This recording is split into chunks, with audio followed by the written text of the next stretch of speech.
খুব নতুন ধৰণৰ ধাৰা সৃষ্টি আমি দেখিবলৈ পাইছোঁ। বম ব্লাষ্ট এইটো যোৱাকালি যিটো বম ব্লাষ্ট হৈ গ'ল সেইটো আমি কণ্ডেম কৰিছোঁ। যোৱাকালিও আমাৰ সম্পাদক ৰাজু নাৰ্জাৰী ডাঙৰীয়াই মিডিয়াৰ আগত কৈছে, আৰু তেনেকুৱা ঘটনাবিলাক কেতিয়াও আমি ইয়াত হোৱাটো নিবিচাৰোঁ। আৰু সেইকাৰণে UPPL দল হিচাপে সদায় আমি কমিটেড।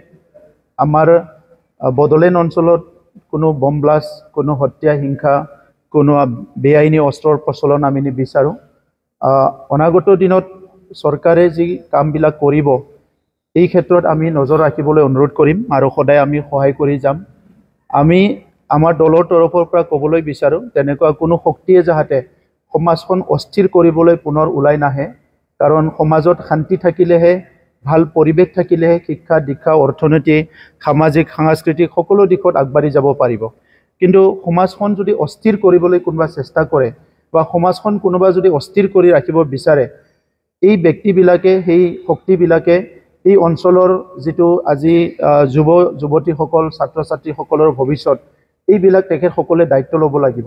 গতিকে আজিৰ সময়ত মই সকলোকে অনুৰোধ কৰোঁ যে হিংসাৰ পৰা যাতে দূৰত থাকে। বহুত দিনৰ পিছত আমাৰ অঞ্চলত শান্তি আহিছে, এই শান্তিটো চিৰযুগমীয়া কৰাৰ কাৰণে চবে চিন্তা কৰিব লাগে। কাৰোবাৰ কিবা কথা আছে গণতান্ত্ৰিকভাৱে কওক, চৰকাৰক মেমৰেণ্ডাম দিয়ক, ধৰ্ণা চৰ্ণা দি আছে, তেনেকুৱা কৰি পেলাই কৰিব পাৰে।